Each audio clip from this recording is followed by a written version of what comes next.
Bueno, sí, comenzamos. Buenas tardes a todos y todas. Muchas gracias, bienvenidos y bienvenidas a otra sesión del Aula Mediterránea que organiza el IEMED y con quien colaboramos hace muchos años. Esta es nuestra tercera conferencia del ciclo de este año, en el que se presenta Silvia Pezzoli. Ahora haremos la presentación en inglés. ¿Te sentís más cómoda? Sí. Vale. A ver si a mí me sale hacer todos estos switch de castellano, italiano, inglés, pero bueno, vamos a tratar. Bueno, vamos a cambiar al inglés entonces. Good afternoon, everyone, and welcome to this conference on migration and media, polarized narratives and radical frames. My name is Romina Tavernelli. I'm a sociologist and researcher at the Center of Studies and Research on Migrations at the Autonomous University of Barcelona and University of Barcelona. It's an honor to have you here to discuss such a relevant and complex topic. It's a pleasure to introduce Silvia Pezzoli, an expert in the field of sociology and communication, and who will speak to us about the relation between migration and media. She is an associate professor of sociology of cultural and communicative processes at the University of Florence and has a PhD in sociology of communication. She is involved in numerous research groups and competitive projects, and currently she is president of the master's degree course in public and political communication strategies and co-coordinator of IRMI, Interdisciplinary Research Group on Migration and part of Global Answer Network, H 2020 Excellent Science Maria Slodowska-Curie, and on migration reception policies. Focusing on her research activities, they are the relationship between identities, individual and collective, and how these are manifested in the real and imaginary mediated territories. In recent years, she has conducted research and dissertations on the topic of the relation between institutions and reception of migrants, migrants' representations, online hate speech, dealing with gender and racist hatred. Well, thank you, Silvia, for accepting the invitation and coming today. The phenomenon on migration and its representation in media is a topic of great importance and sensitivity. Today we'll explore how polarized narratives and radical frames affect public perception of migration. Thank you, Silvia, again, and the floor is yours. Thank you very much.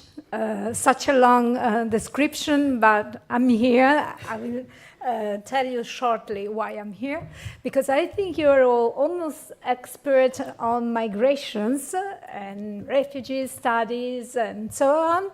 What we'll talk about is, let's say, the influence of the media on this situation. And I will make, I'll tell you right now, a lesson which is more on media than on migration. Of course, there is in the back stage the migration process, and there is also the politicization of the migration discourse, which I think is the most important thing that we must observe, okay?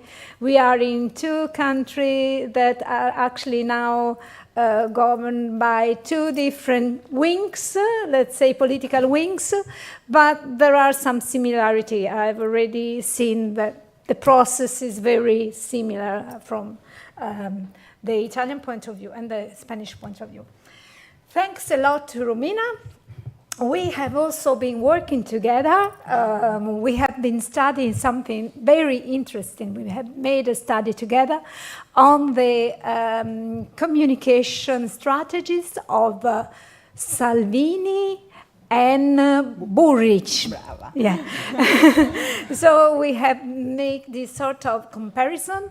And Romina, of course, when she wants, she can come into the discourse and enrich what I'm saying, and you too. So feel free to make any kind of intervention. And in order to make you feel enough, let's say, at your we say to feel good in being in this situation, I make you do a very, very easy questionnaire. And I will do it using, I hope not to lose anything. I will do it using, so is this, no? This. I will do it using Bukla. So take your phones, if they work, I hope. Take your phone. See if there is the line. It's an interactive conference. And please go on vuclap.com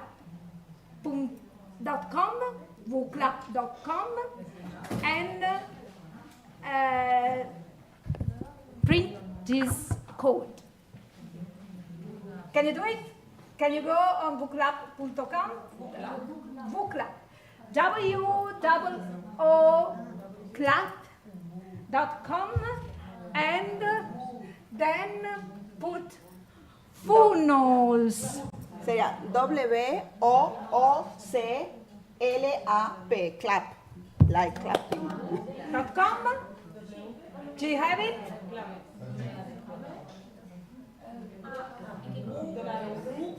Do you have it?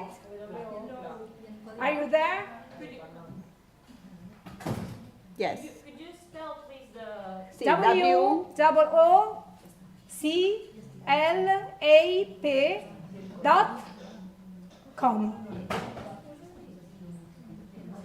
Vuclap. Ahora lo va a decir, supongo.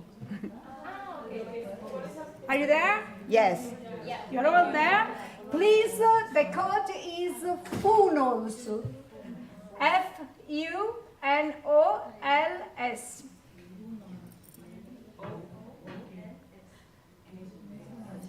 And now you can, you could also use this, that's wonderful. The one who is not yet there can use the QR code, which is easier maybe.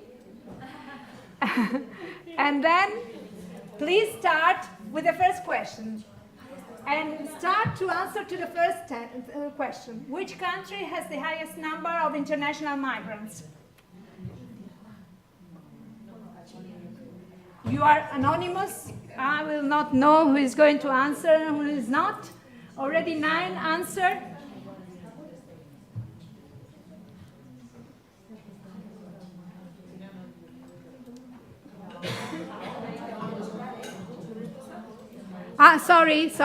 Sorry.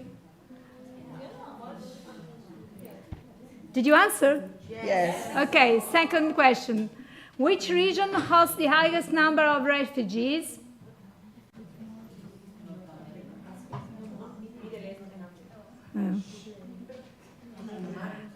Sorry, I have I left it open. Don't do answer as if you don't know. Answer as if you don't see the right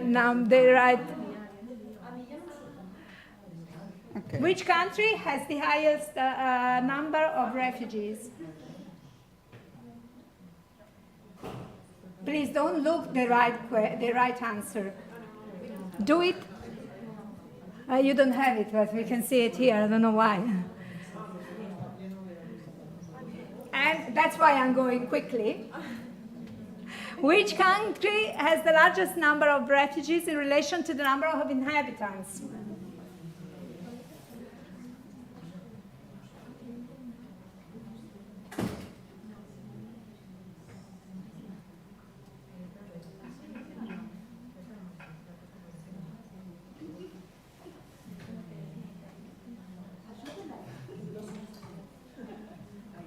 And please give an average of asylum application received each year from a European country. Now I close because it is enough. And I go back to the slide, if I'm able.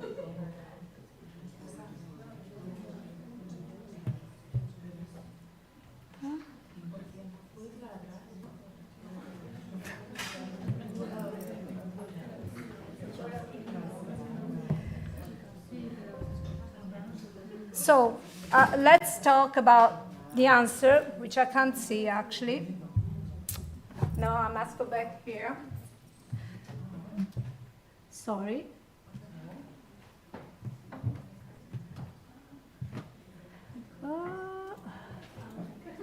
Close and see.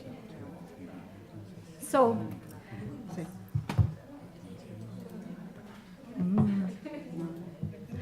Which country you said it is the country with the highest number of international migrants? China?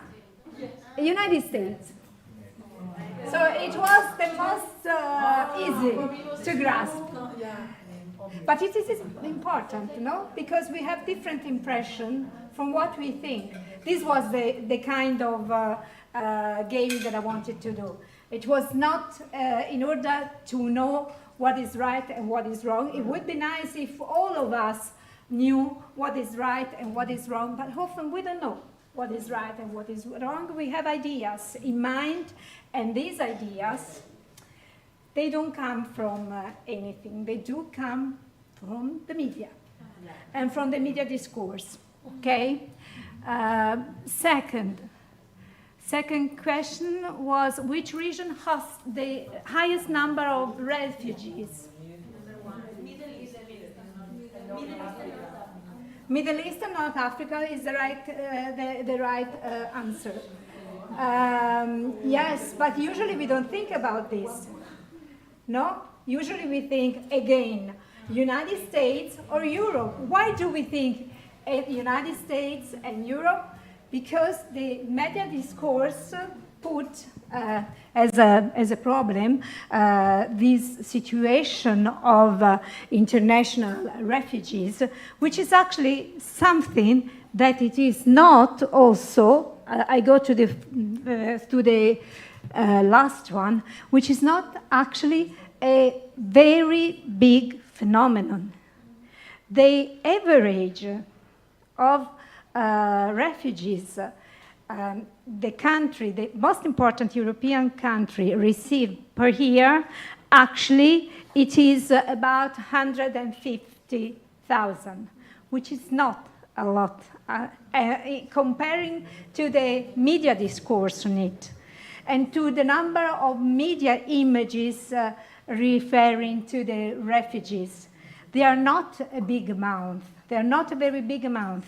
In Europe, the nation that received more refugees is Germany, and Germany usually have 200,017 something applications, which is not a lot.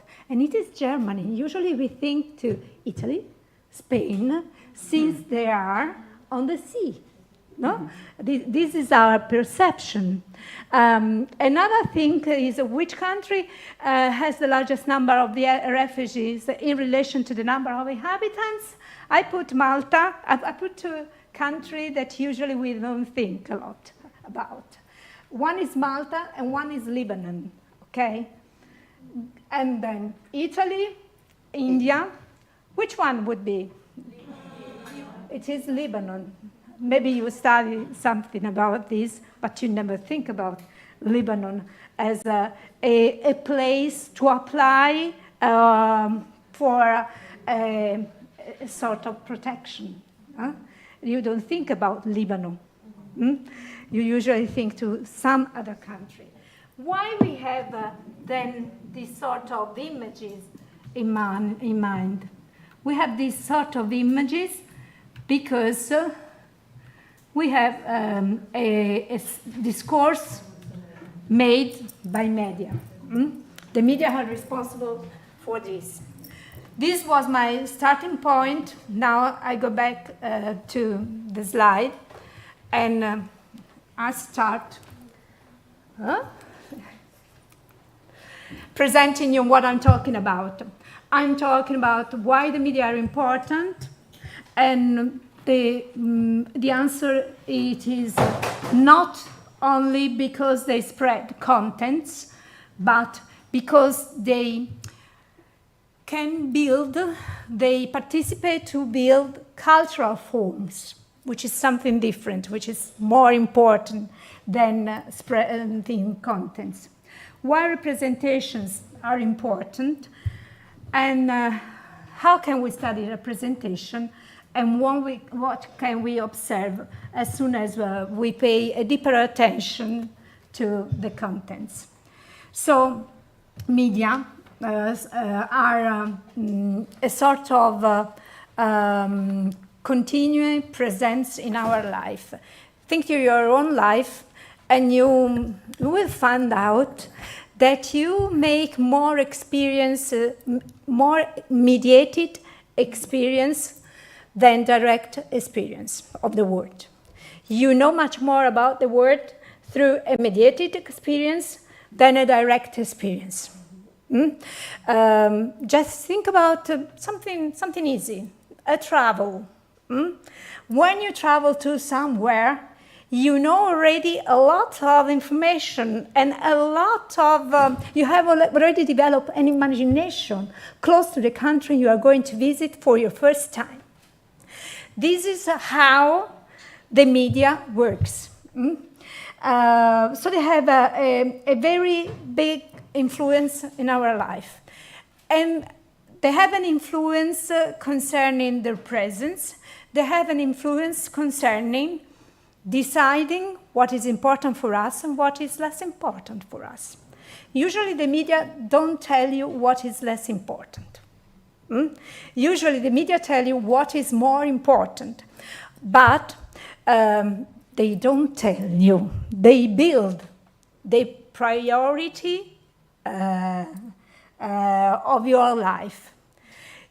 If you are in a society, for instance, if you are in Europe right now, you will for sure think about the climate change, the European election, and, for instance, you will think about the migrant crisis, refugee crisis, however you want to call it. You will think to that issue as well, okay?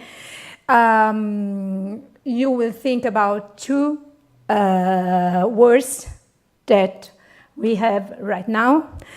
And if you are not a little bit, let's say, curious or also opposite to the main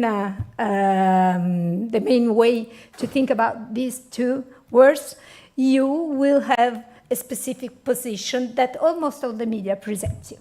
So they are here, they tell you how the world is, and they tell you also what kind of priority you can have.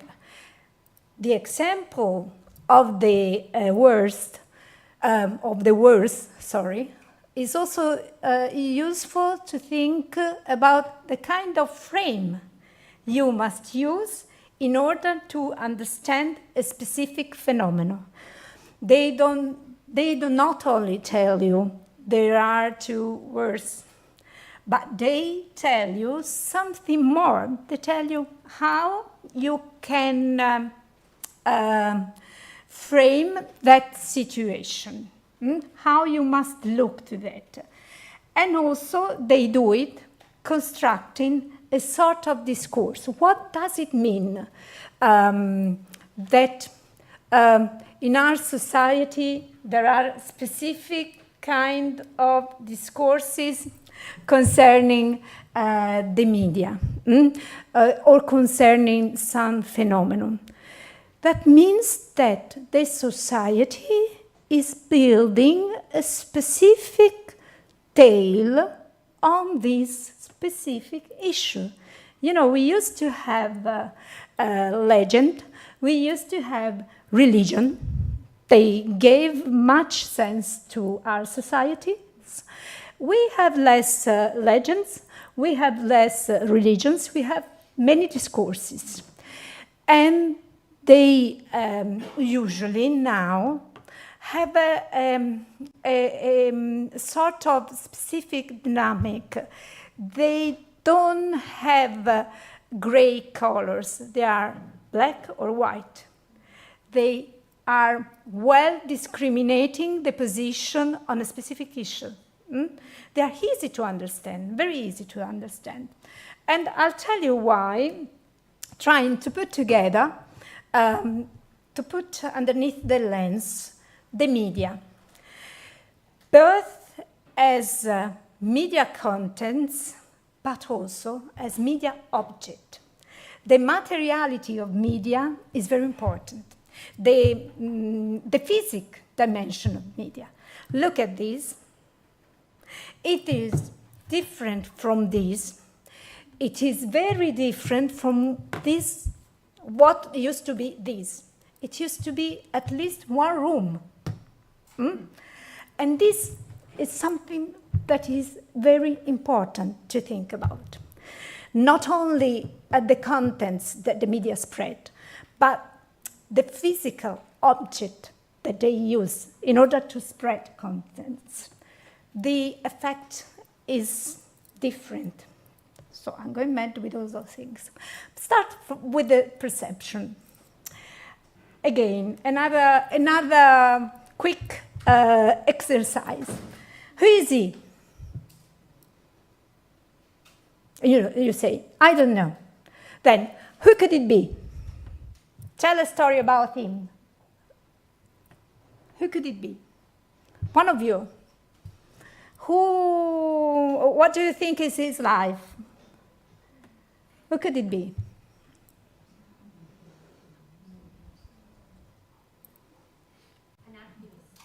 An activist.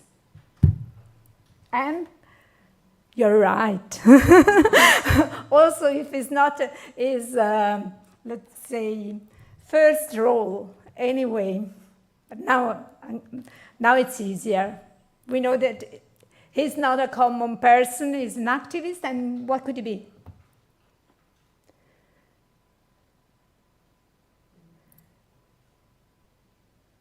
He's a professor. It doesn't look like a professor, let's say. No? He's a professor of cultural studies. Actually, he built a specific studies together with other people.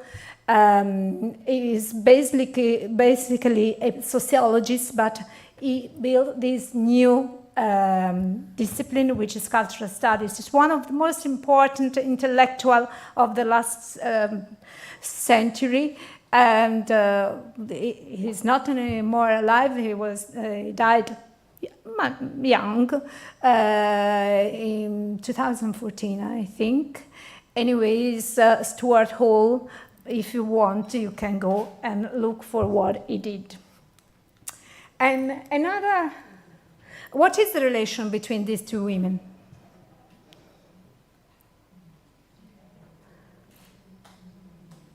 What could it be one for another? You have a very big, you have a good eyes. Don't answer.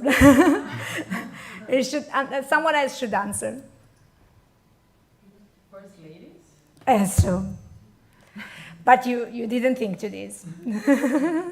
The majority didn't think to this. And so I'm going quick. No, I will let you know who other didn't think to this at the end of this presentation. She is Michelle Obama, and of course, and the other lady is one of the richest lady of the United States, but anyway, she is Michelle Obama. She was the first lady, her first lady, okay? So, usually, we are not that skilled in finding out who is who, but we use specific social representation. What are the social representation, which are also the mediatic representation? They are a sort of conventionalized people or object that we automatically, I would say, link to some kind of objectives, for instance, some kind of features. If you think to the word migrant, you don't think to an activist like Stuart Hall. He actually came to England as a migrant. But what kind of migrant? Do you know which is the more diffuse way of access in a country as an irregular migrant? Irregular, not regular.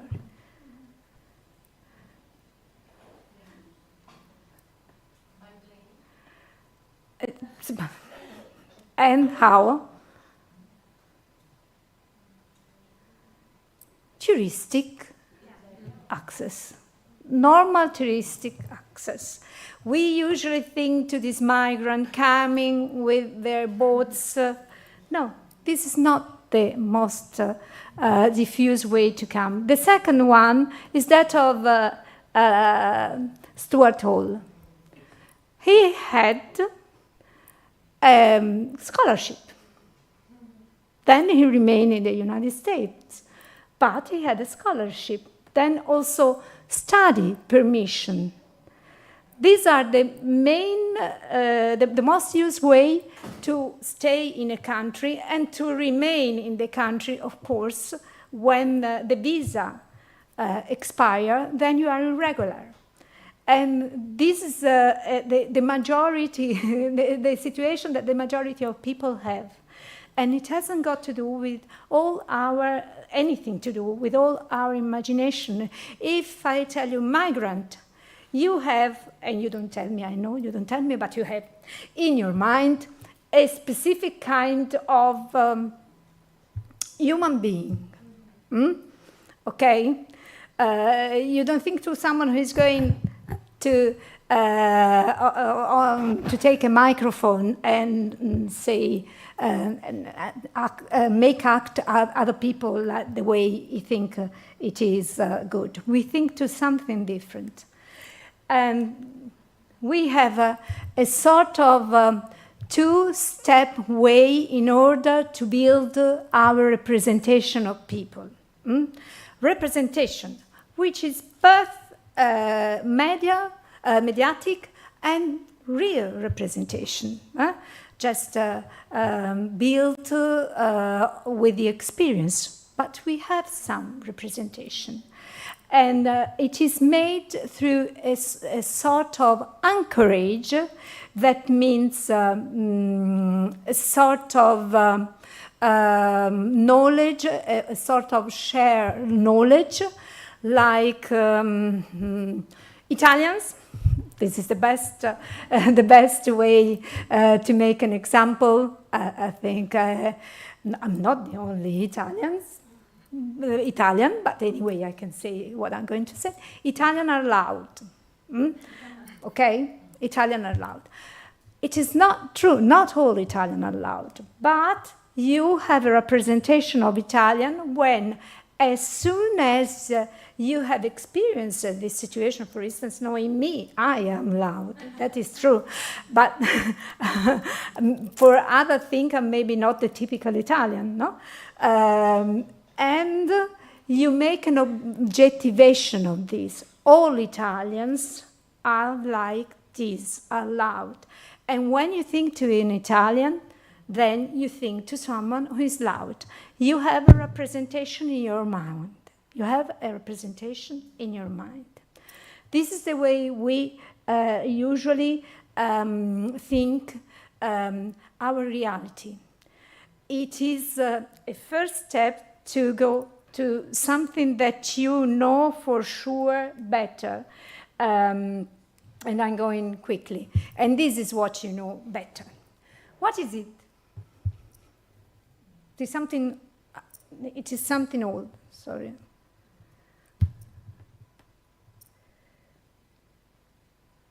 You know what are these? These are mediatic objects. Watch a little bit better. You are all young, too young not to have experienced those things. I'm younger too. But look at those things. What are these? These are not the newspaper. These are the stampo, the printer, the printing thing. Okay. And you know what's the name of this? Stereotype. Yeah. These are the stereotypes. And you know what are these? Which are the big flat things where you must put all those things. Cliché. This is the materiality of media. That, anyway, are something that influence. Oh, sorry, I changed my slide, but no. That influence our perception. You know, the first one to use the term stereotype, the way we use it now, was Walter Lippmann in 1922. He wrote a book on journalism. And he wrote a book on journalism and public opinion. And he used to say that journalism has brought the society in a situation where, of course, there is the need of always much more information. Yeah, it was at the beginning of the last century. We had already experienced a war, and we were going quickly to the Second World War. Actually, at that time, we were going quickly to the economic crisis. And what it did is to think that people really needed journalism. They really need to have information in order to take decisions, because the reality of people was more complex. But in order to understand the complexity, there was the need to reduce the complexity, to simplify the things. And this is what journalism did. And this was journalism did using, for instance, stereotypes. Let's say, for instance, he was living in the United States. The United States were really a very complex nation, and they had to refer one to another, having a sort of a common ground of information. This common ground of information were stereotype information, were a sort of reduced, a sort of way to reduce complexity in order to understand each other. And then the Italian were the mafia people, the loud people, the creative people, and so on. And of course, there is a relation also between stereotype and prejudice. The prejudice is what we don't know yet, but that someone had, let's say, suggest us about a situation. A stereotype is when we put that idea of that situation into a specific category and make it solid, rigid. You can read the definition of stereotype here. It is hard, solid, rigid image stereotype. It is I think I'm going too slowly, so I will be quicker. And through stereotypes, we build label.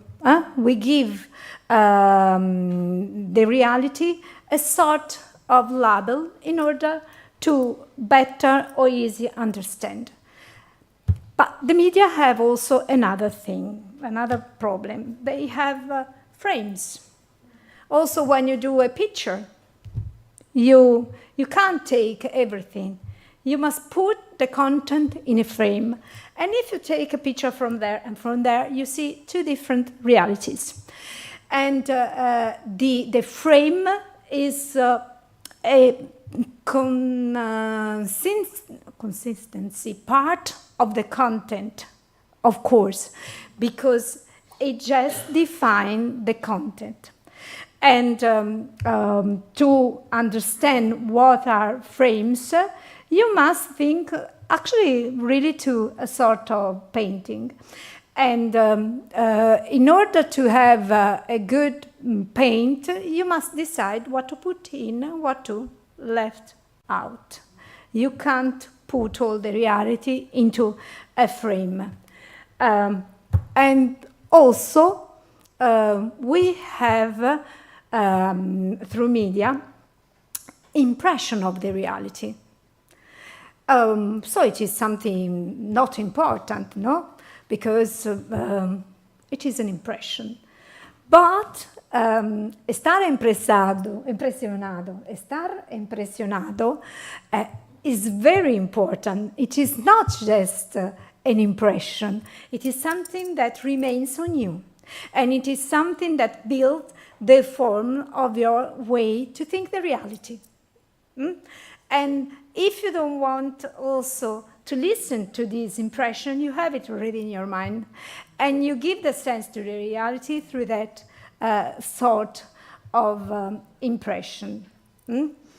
And I go on to Goffman frames analysis. Goffman actually really organized his way to read the reality, really considering the frame.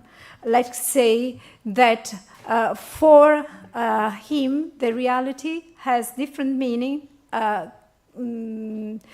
in order of the frame, the selected frame. It has to do a lot with the also with the political discourse. Then I'll let you know, because when we think to frame, we think to photography, we think to video, we think to also, yes, to the newspaper. We think a lot to old media. Actually, the frame is important also for the new media, because the frame, it is both a technological issue, but it is also a content issue.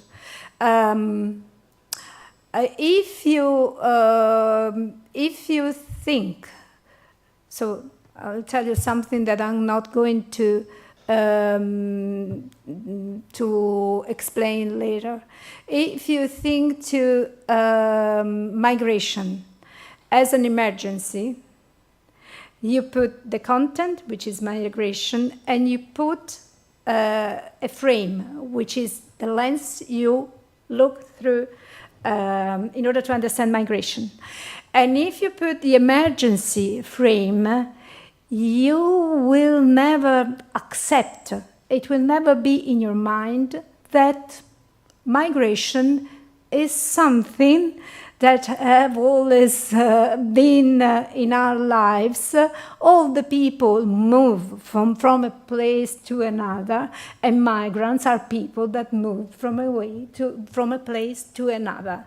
All the other categorization have come later, and has to do with a way to, let's say, criticize, politicize, question the problem of migration.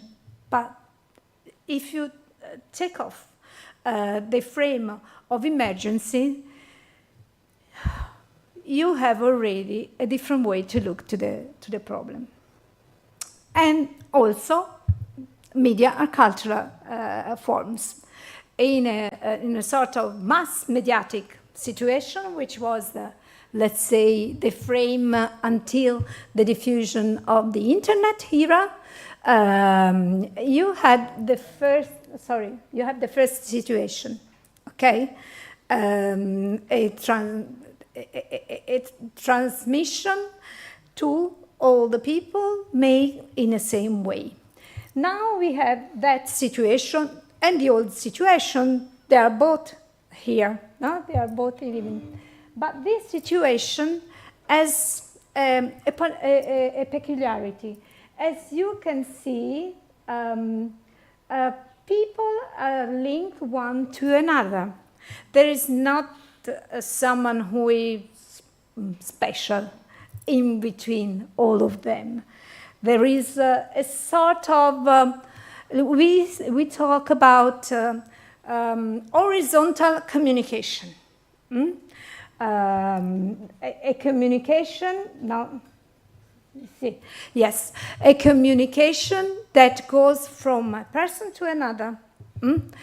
And that means that there is no institutional role in order to transmit content. For instance, in order to say something to your voters, you don't need a journalist that says that Sanchez today has said this and that and that and that. Sanchez opens his social media and speaks. Okay? The problem is also that many people open their social media and speaks.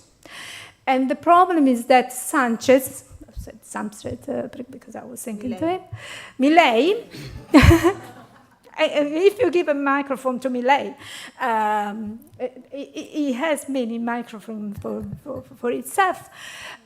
He can say whatever he thinks he wants to say in order to, let's say, meet the instinct of people.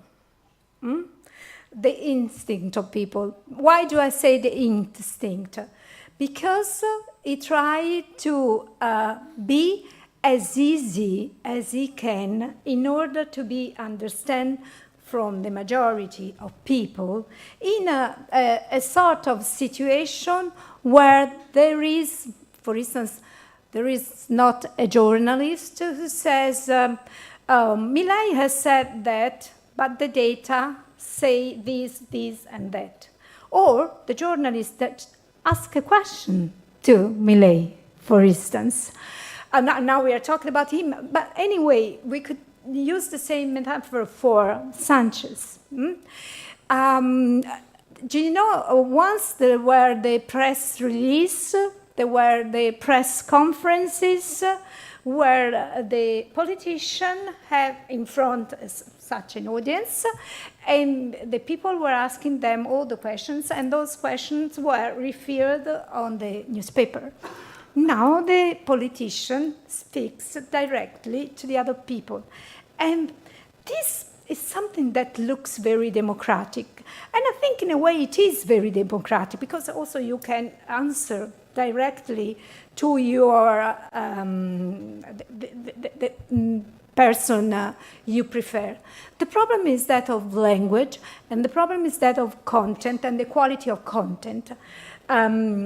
This simplification that was made once in order to reduce the complexity, now it is more chosen in order to have more voters, to speak the way the people speak. Not to, usually the politics was think in a way to lead the country, to make your country become better, to develop progress, and so on. Now the people talk the way now the politicians talk the way the people talk. And this is also something that is related to the fact that there aren't anymore intermediators, people who explain, people who criticize, people who put doubts from the 2 points of view, from the kind of idea that a person has or not has. So the language is always more simple. It is direct. In Italy, we say speak to the goat, parlare alla pancia. That means be very easy. And so the people communicate to their voters without any critical filters. And this is something that is very new. And if you think to slogans, for instance, that politicians use, they are actually sometimes also offensive. Usually a politician couldn't be offensive to a group of people. Now they can, and they are legitimated from the people because they say the things the way they think. There are people who actually appreciate this situation. And this is due to the fact that the media allow this now. The media, no, so I think I am too far away here. The media have this sort of flat way now to think, to speak to the people, and this horizontal communication allowed also the so-called user-generated content. What are the user-generated content? The content generated by the users of the media. So if there are a group of people that, for instance, believes that the Earth is flat, then there will be, there is not yet. Another example. If there are people who think that vaccination is done just to kill a big number of people, then there will be someone, a politician, that thinks this is a good idea in order to find new voters. And this will be part of my program. And it is coming from let's say, the ground, this situation. And politicians can take new issue like this.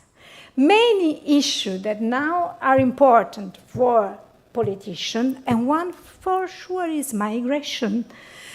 Just because many people really are not used to live with people different from them.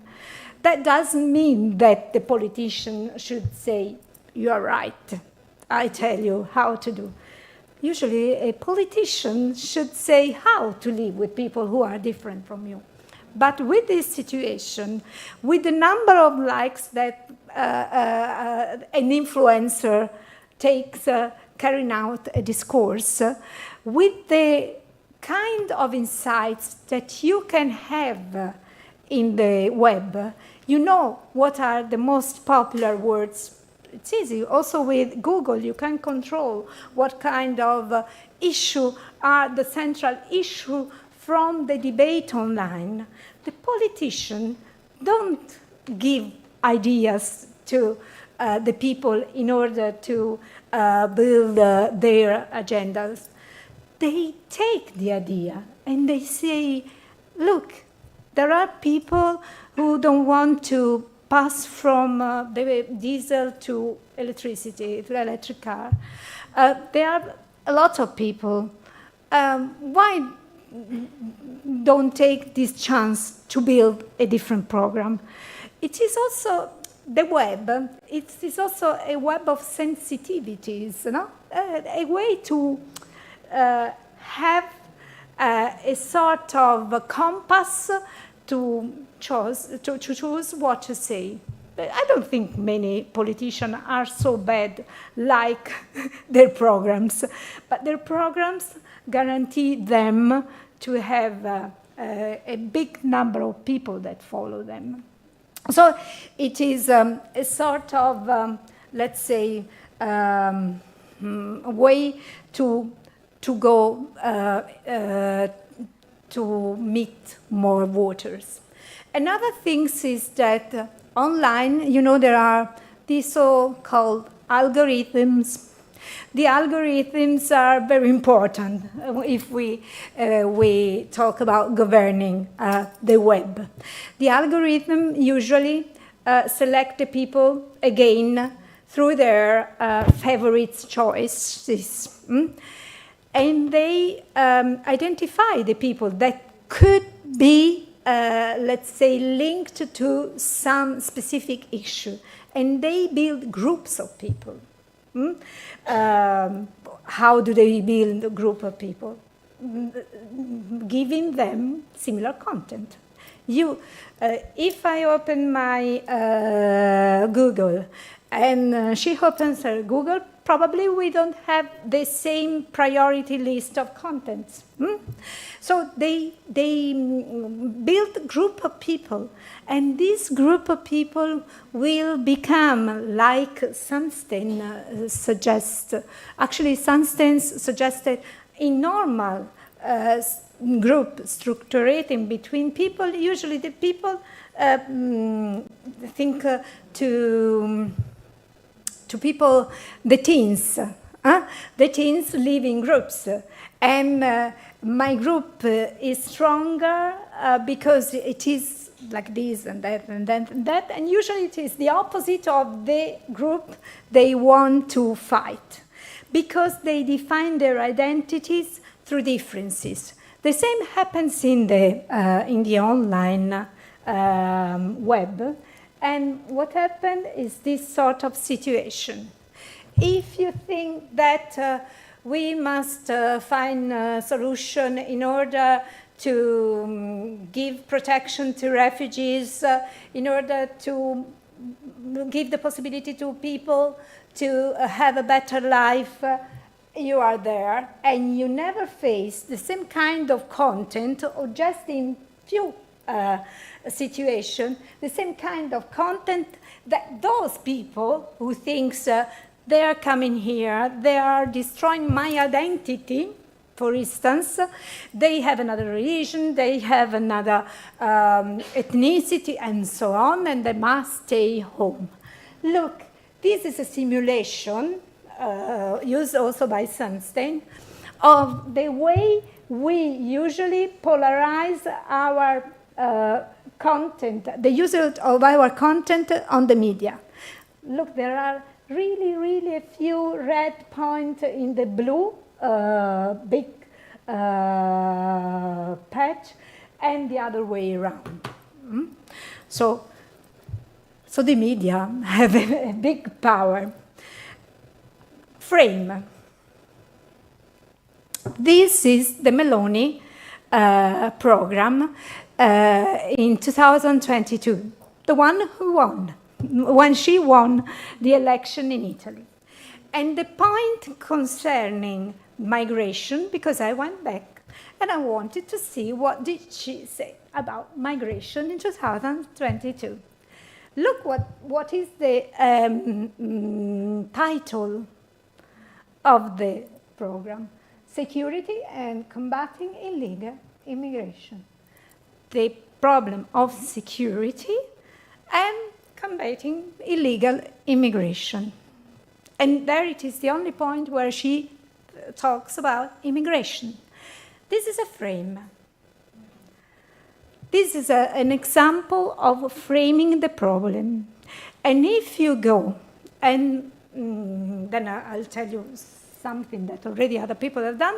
I'm going too long, sorry. I will be, okay. I will try to reduce. And if you also go on the newspaper, if you go on the social media, and you try to, you put as a queer to find article, for instance, security and migration, don't put illegal.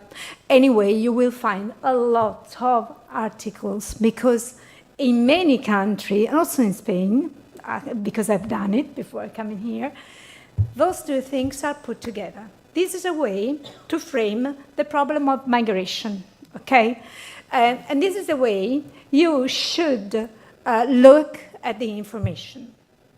Whatever kind of information you use, the younger maybe get their notions and information on the social media, the people who has my age, maybe on the newspaper, but it is very similar the way they work.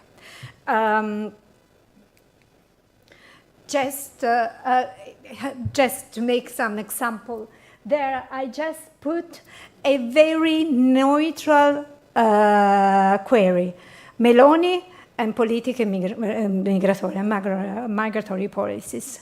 Look at what comes. She always talks about the problem of migration from the sea, because it is the more visible. Maybe it is also a way that make people think that all those people coming so poor, are going to be criminal for sure. They don't have anything to lose, or something like this. This is the way it is built, a frame to read the reality. I don't want to show you this. This is a very Italian problem, but now I don't have enough time. This is a way, for instance, the PD party, this is the program of PD party in 2022 concerning the immigration. First of all, it was not easy to find the word migration, the word refugee, and so on. And they actually went a little bit more to find some solution. For instance, they used to speak about ius scholae, quindi il diritto alla scuola, garantire la stessa scuola per tutte le persone sul territorio italiano. Tra l'altro fanno, they really, sorry, Italian. Did you understand? It was easy. They really keep attention not to use it. Maybe this is not only, this is not the right thing. Usually I say that the two discourses are polarized because let's say, the left side is goody-goody. It is too good, and it makes it maybe too easy. And the right side, it is a sort of defensor of an identity. I don't know, the Italian identity, what kind of identity can be. We are very similar, we are very different one to another, north from south. And so I don't think we can talk about this. But this is the way discourse is. We should go back to this to understand why there are the goody-goody and the bady-bady. Because there is this sort of situation. This is the Ellis liner. And here is something interesting for you concerning, again, the frame.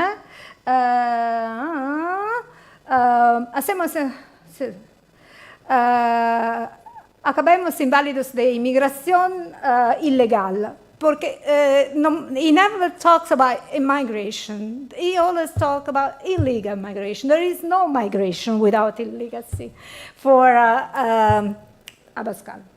Actually, it was talking about Rocio Monasterio, who presented his program in Madrid. And this is another, the manifesto, also box. And here is something. Engañados por la propaganda globalista. They always talk about these globalists, which are the one who go to take migrants all over the world. And it's the same thing that Meloni says here, actually. Underneath this slide, there is a video where she says that people, usually in Italy, we have been going around the Mediterranean Sea to look for migrants.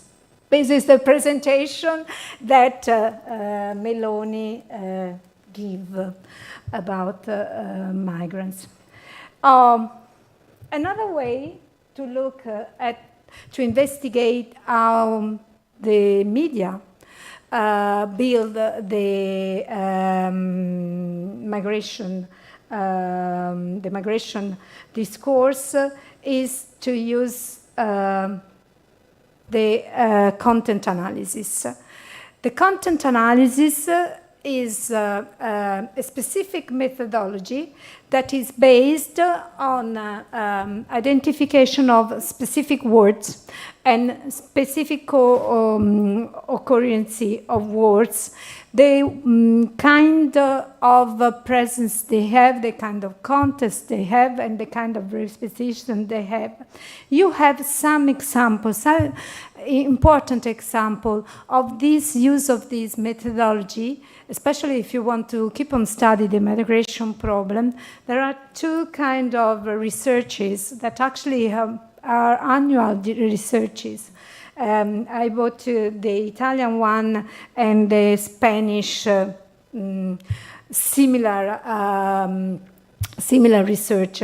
In Spanish, there is this immigracionalismo, which is an investigation, an annual investigation made by the group of Redacoge, and they make a sort of monitoring on the media news concerning migration.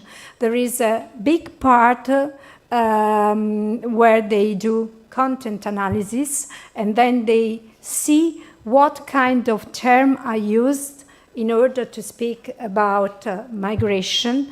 And there is also another part concerning a more qualitative research developed through focus group. And in this focus group, they ask people if the kind of representation given by the newspaper is similar, is in line with what they tell. And there is a sort of homologous research in Italy, which is the Carta di Roma. Actually, the Carta di Roma is made by a group of people,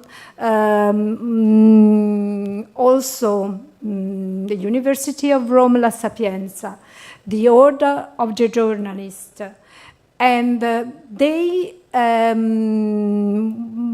they started to work in 2011, and they have they were very active during the so-called refugees emergency, and they just reveal how journalists were using a bad kind of language. In 5 years, for the first time, there was a report that says that no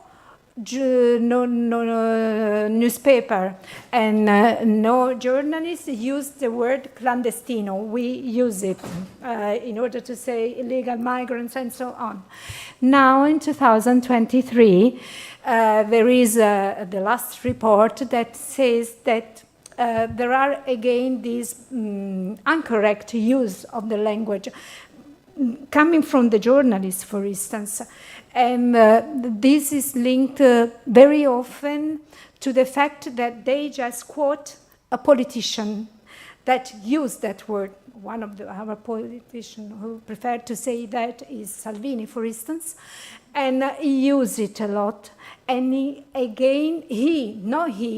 journalist again went back to a previous phase using incorrect language.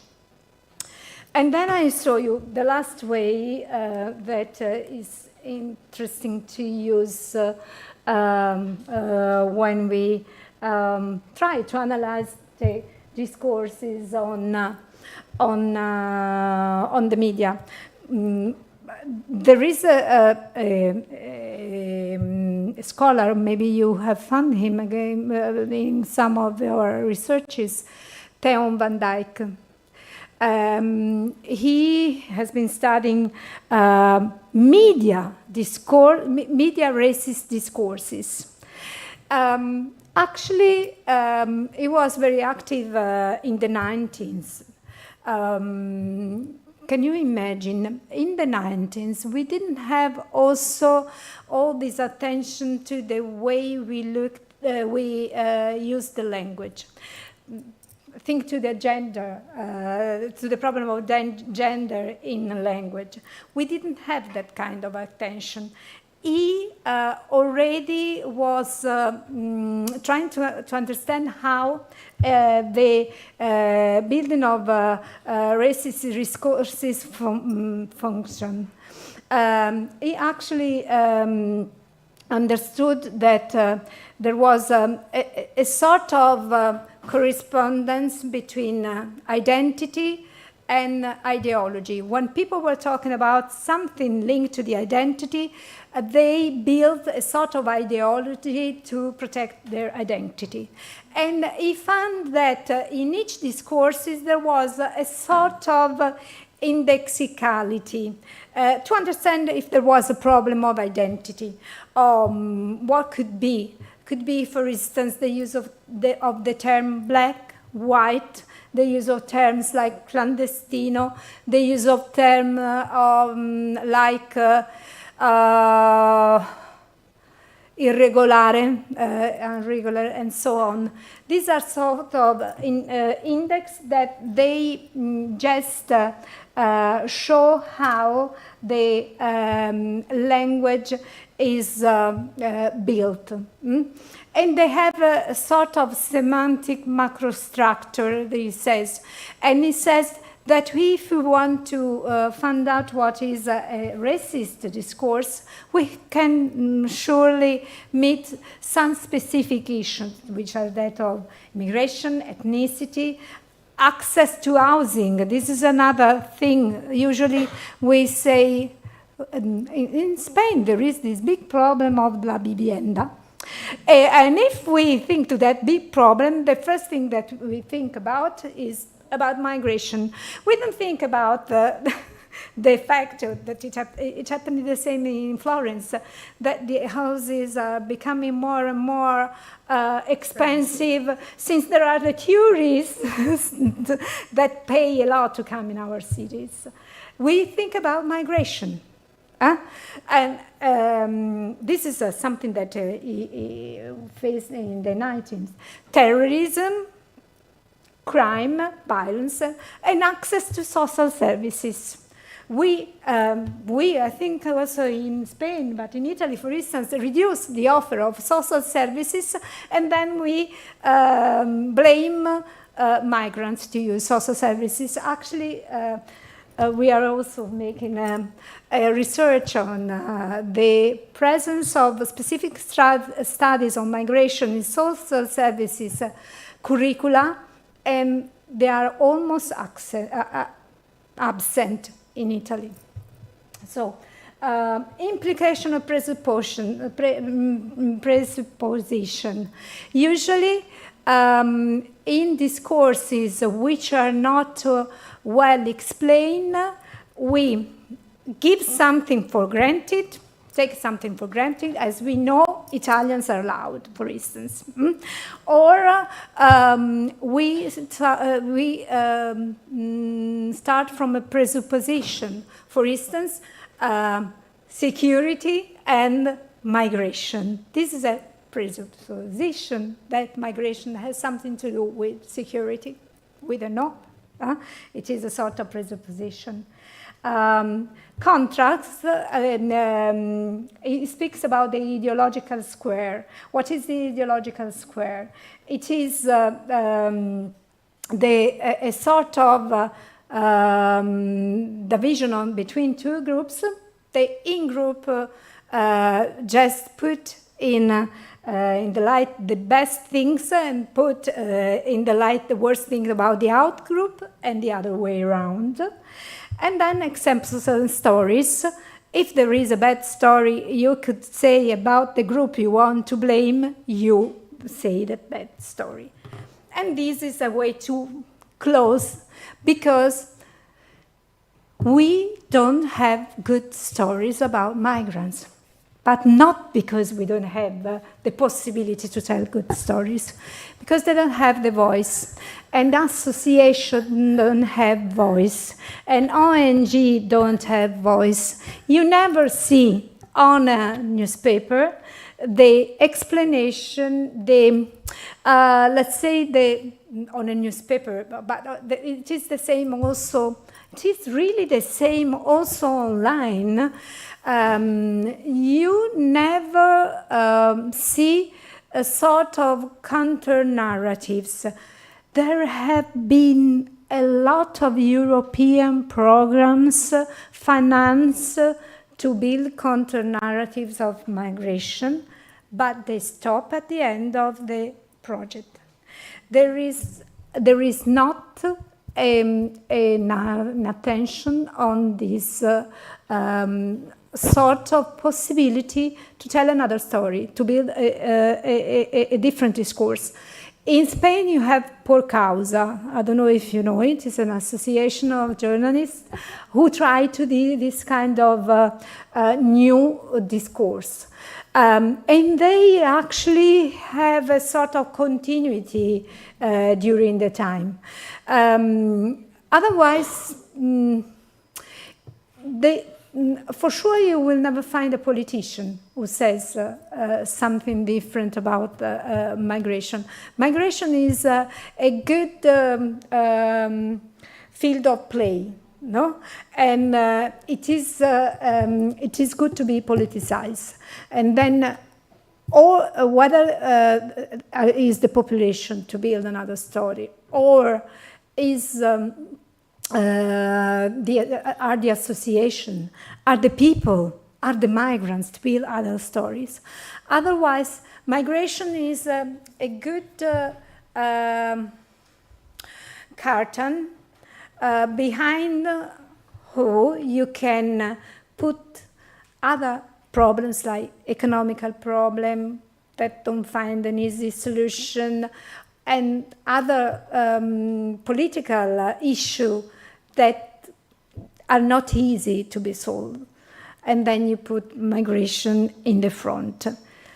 And you put migration in the front with these new media, in a way also, since there is this horizontal communication, that you make a poor discourse, not a rich discourse, not a a good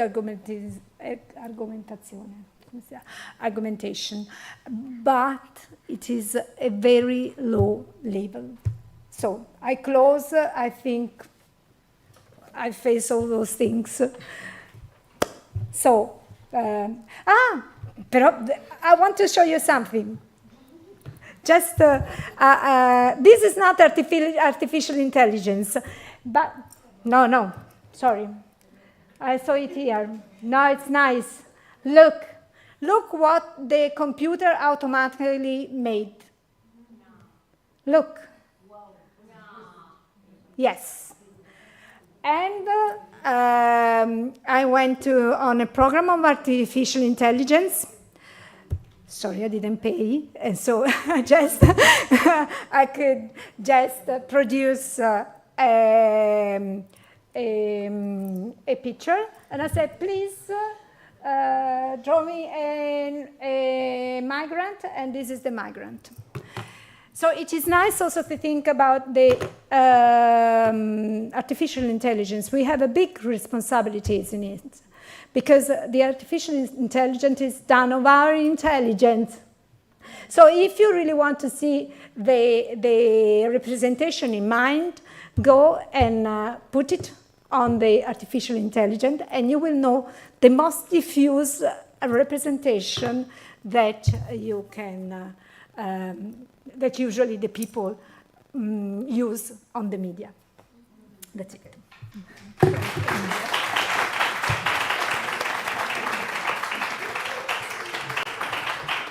Well, thank you very much. You're welcome. I don't know if it was Now we open a floor for question and answers. Please raise your hand and wait for the microphone.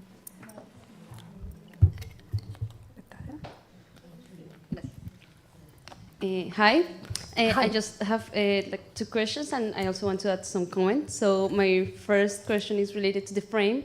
You talked about the frame that of security that you have in Italy, and the emergency frame that we constantly have in regarding migration. And I was wondering, what is your opinion regarding the frame in the European Union regarding migration? Because it's the same. You would say security as well. Yes, I tell you this because Ursula von der Leyen was in Italy to present the migrant pact, which is right now discussed. And if I find you the point, I'll tell you the point that she underlined. But really, it is unbearable. I was also surprised of finding out this thing. But really, it is a security frame. While you make the second question, I'll try. Just the second question was just you mentioned that there was some counter-narrative projects from the European Union, and I mean, from my perspective, I also see that the European Union has a securitization perspective and frame. So I was just curious about which were those projects of counter-narrative. I know you said that they weren't continuing, but I was just wondering which projects were those, if you maybe have the name, because I would maybe like to explore more about it. Okay, I think there is also one of a professor in Granada, which is, I don't have the names, but I will write it to you and let you have. No, now I think that also Paul Causa developed like through, Migrants, yeah, I know this project. But developed really through a European project. And, sorry, I can tell you I will also send you the synthesis of Ursula von der Leyen speech, which was the same of Meloni, really. It was embarrassing. Said with other words, but the content was the same. Yeah, I think that was it. Okay. Thanks.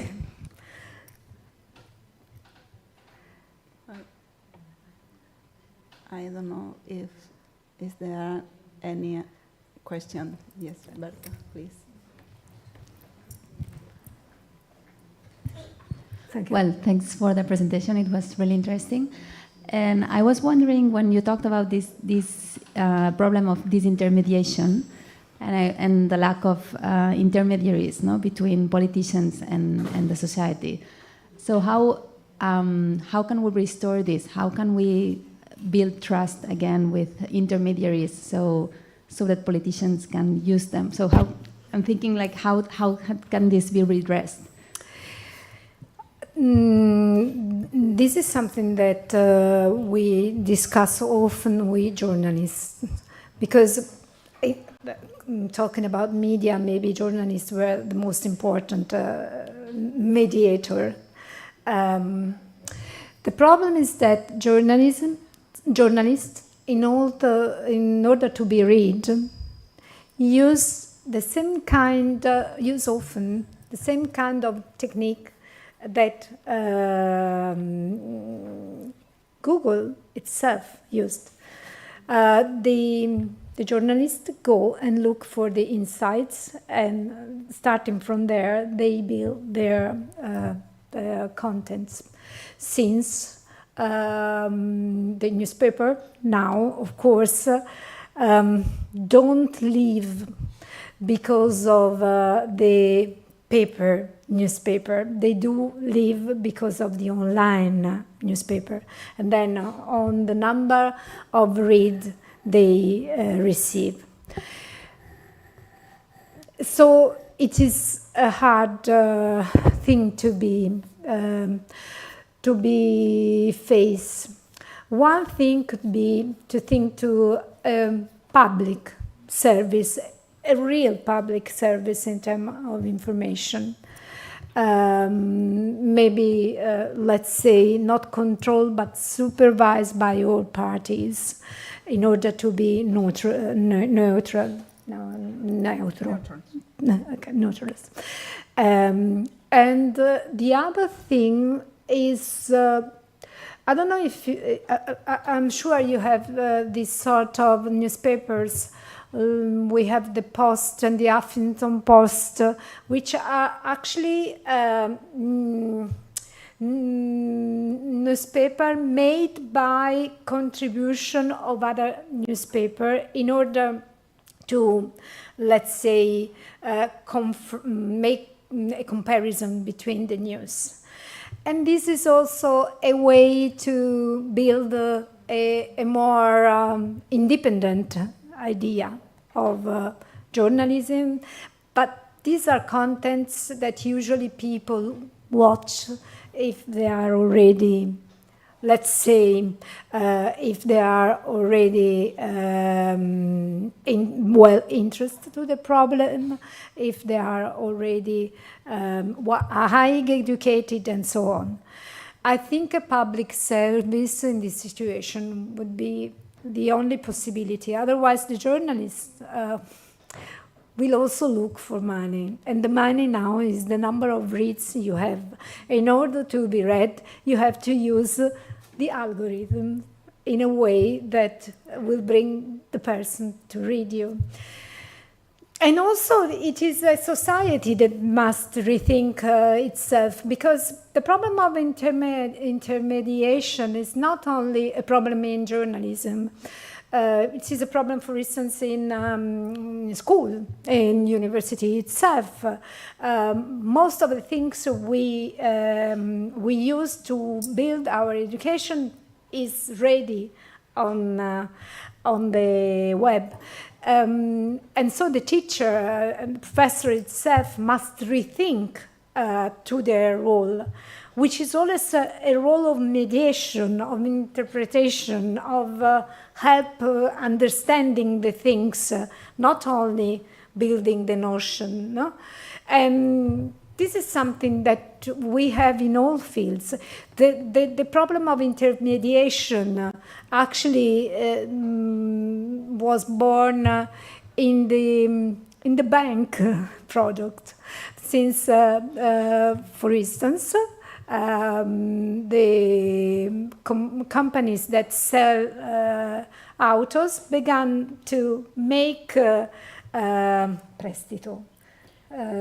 Leasing without the need of a bank. This is a form of intermediation, disintermediation. So in many fields it happens. The problem is that in the field that you use in order to understand a big and complex content, you need to have someone who help you, who give you a guide, who give you also opinion, or tell you this is an opinion, let's go back to the data.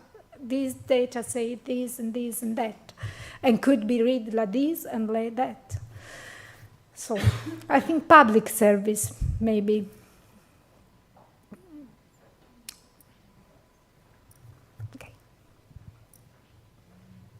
Well, anything else?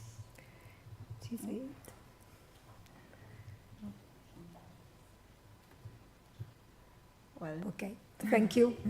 I spoke thank too you much. very much for coming. Thank you, Julia. You're welcome. Thank you for listening to me.